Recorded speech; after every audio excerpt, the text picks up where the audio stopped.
Kenangannya orang sama Umar pernah dibentak. Terus dia mangkel sama Sidina Ali, mangkel coro Jawa, jajal wani nyetak malaikat Torah gitu. Makanya itu aja itu. Hanya dia minta, ya Allah saya ingin kasaf itu ngalami satu mukasyafah, melihat Umar ketika ngadepi mungkar nakir. Mungkar nakir datang dengan penampilan kayak gitu, digambarkan Ali itu ainahu kal kidril ghali, matanya itu kayak apa itu, kidron itu apa itu mana itu yang dipakai masak itu kendil itu apa priok ya, priok yang menganga. Wah senang Sayyidina Ali. Wah malaikat mungkar nakir datang dengan penampilan gitu senang karena ingin melihat groginya Umar. Itu cita-cita terbesarnya itu melihat groginya Umar. Kayak kita mangkel sama menteri itu terus kepingin lihat ditangkap KPK kayak apa gitu. Kalau pas mangkel ya. Mangkel, kalau pas mangkel mesti nunggu jatuhnya kan. Mungkin ya gitu lah. Kalau kamu mangkel saya kan nunggu jatuhnya, tapi itu dolim itu orang nunggu jatuhnya. Akhirnya Sayyidina Umar tuh sali seneng, wah ini mesti Umar takut. Ternyata enggak. Umar berdiri. Dua malaikat tuh dibentak. Hai malaikat, kamu tahu ngadepin siapa? Enak saja kamu gitu. Lemangnya kamu siapa? Saya temannya kekasih bosmu, kekasih Sayyidukum. Saya ini temannya kekasih bosmu, maksudnya Allah. Maksudnya temannya Nabi Muhammad. Nabi Muhammad kan kekasihnya Allah. Bu yang sopan ngadepi temannya kekasihnya Allah. Saya malaikat ini komunikasi sama Allah disuruh. Ya memangnya kamu harus sopan, jangan seperti itu. Artinya Sayyidina Ali terus bilang, ternyata Umar itu galak sampai mati. Galak sampai mati. Sama ndak usah protes, apa alam seperti itu mungkin? Ya jawabannya mungkin. Kalau Allah menghendaki itu mungkin, karena Allah pernah mensifati dirinya itu alimul ghaibi fala yuzhiru ala ghaibihi ahadan illa man irtada mir rasulin fa innahu yasluku min baini yadayhi wa min khalfihi rasul. Jadi Allah itu zat yang ngerti alam gaib. Alam gaib ini enggak akan dimengertikan Allah kepada siapapun kecuali orang-orang yang dipilih. Makanya Allah itu punya sekian sifat misteri ya. Ada alam gaib yang tahu hanya Allah. Tapi ada sesuatu entah berapa jumlahnya dibocorkan kepada kekasihnya. Sehingga di Masjid Konstantinopel, di Masjid apa Arya Sofia apa yang jadi Konstantinopel apa? Yang di Turki itu Konstantinopel. Ya. Itu ada hadis lataf tahunal Konstantiniyah. Hadis itu diriwayatkan Imam Bukhari tahun 200 Hijriah. Menjadi kenyataan itu 1000 tahun setelah hadis itu dikeluarkan. Itu kan unik. Jadi Nabi itu kalau ngendikan zaman akhir itu detail. Uridot aliyah umatku dipertontonkan ke saya. Jadi sebelum Nabi meninggal itu semua umatnya perilakunya dipertontonkan ila yaumil kiamat.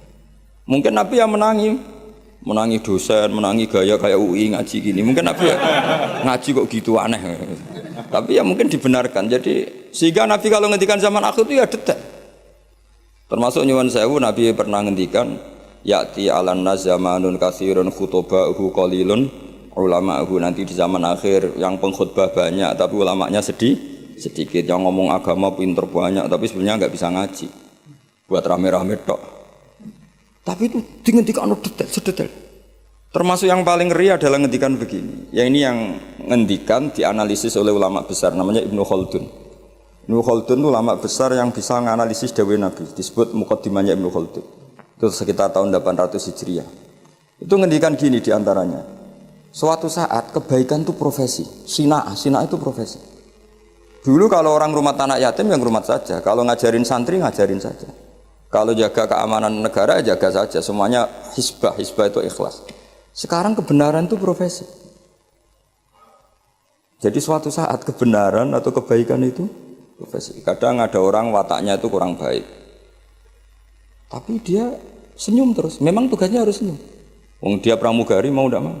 Meskipun di rumah tukang merengut, kalau pas tugas ya senyum. Coba kalau Anda punya istri pegawai bank, itu senyumnya sudah habis. Karena di tempat kerjanya senyum terus, suaminya tinggal dapat dampratan karena itu. Jadi suatu saat kebaikan itu profesi. Artinya profesi itu senyum tentu ibadah kan, kata Nabi, kalau kamu tidak bisa sedekah, paling tidak sedekah walau bitol qoti wajhin, meskipun dengan wajah yang Itu yang meraktekkan siapa coba? Kiai apa pegawai bank sama pramugari?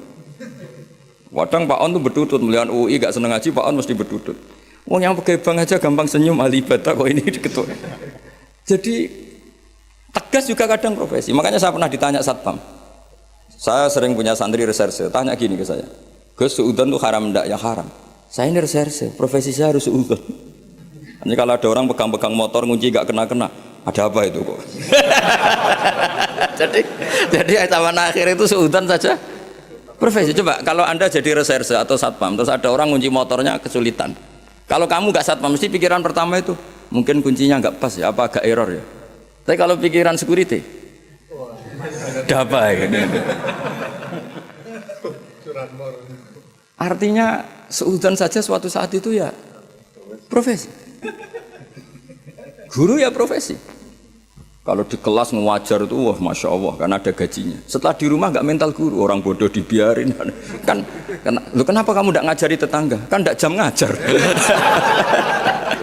Jadi ini, nah sekarang itu entah, ini bukan nyindir. Sekarang itu kayaknya sudah.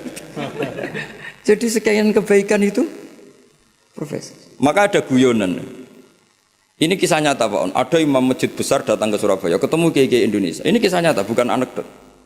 Singkat cerita si imam masjid ini bangga, negara saya itu muadzin saja naik BMW. Memang betul, saya pernah ke negara itu, muadzin saja naik BMW. Itu yang imamin sholat, itu digaji 1 bulan 30 juta. Hitung saja sholat 1 hari berarti 5 kali ya. Berarti per 30 ganti 1 juta ya. 1 juta berarti 1 juta dibagi 5, berapa? 200. Jadi dia bangga, kalau di sini nggak ada gajinya. Kadang kok imamnya aja nggak naik. Kok imamnya aja tidak naik BMW apalagi muadzinnya. Oh buah nggak nyepol dengan negaranya. Terakhir dia tidak bangga digojol gini sama ke Indonesia. Pak, Madikman sama sholat terus takut potong gaji ya. Makanya kamu sholat terus menerus karena takut potong gaji. Akhirnya terus ya, oh kurang ajar orang Indonesia. Ternyata tidak keren, imam digaji itu tidak keren. Coba kalau misalnya UII, rektor resmi gaji yang jadi imam. Terus istiqomah jadi imam terus. Mesti orang kan, wah ini takut potongan gaji ini. Jadi artinya gini ya, gejolokan Rasulullah itu nyata. Suatu saat kebaikan itu profesi. Coba muadzin di negara sebelah itu digaji enggak? Digaji. Imamnya juga digaji, bahkan muftinya juga. Makanya Indonesia itu harus bersyukur. Banyak ulama yang ikhlas-ikhlas. Di kampung itu orang mau ngaji jam kapan saja. Saya itu ngaji di rumah saya, itu mulai subuh sampai isya itu yang ngaji siapa saja.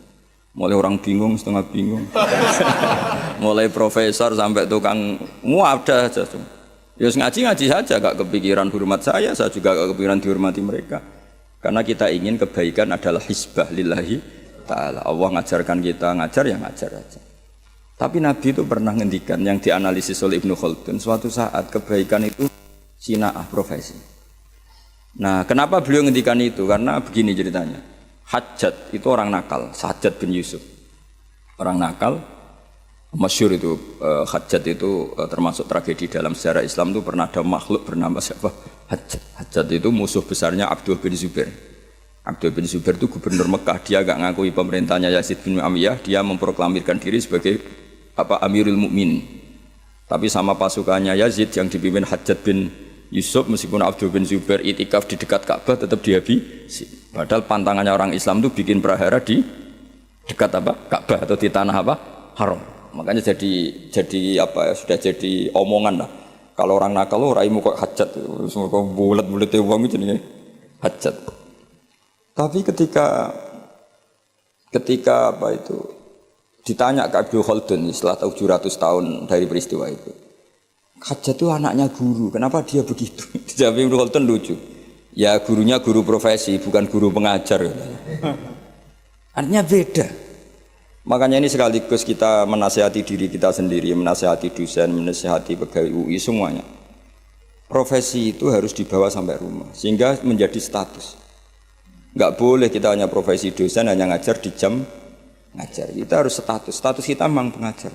Ketemu desa tertinggal ya kita ngajar, di kampus ya ngajar, di kampus ya kita bermental guru, di rumah ya bermental guru, di kampus ya bermental kiai, di rumah juga bermental kiai.